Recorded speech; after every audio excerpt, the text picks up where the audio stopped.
afternoon and welcome to Take Two on Tuesday. I'm Karen Love in Gulfport, Florida.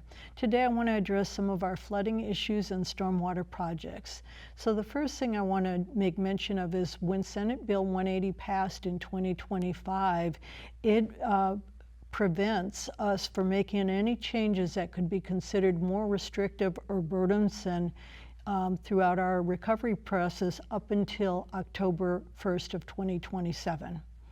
Following our watershed studies, 6 projects were identified for the City of Gulfport to the tune of $85 million.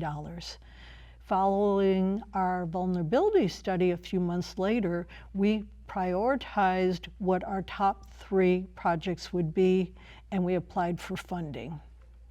Okay, the first project was considered a valve project for the marina area to prevent stormwater, or really not stormwater, but tidal water coming up through the storm drains and flooding the streets.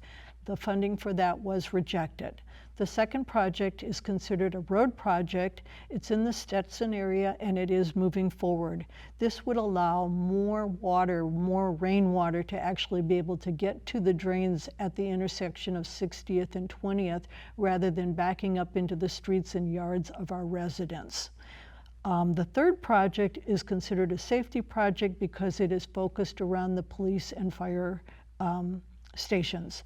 This would allow us to collect much more of the stormwater, rainwater that is coming down from the northern part of town so that it cannot flood the area around our municipal buildings, as well as it cannot create the flooded streets rushing down towards our downtown area.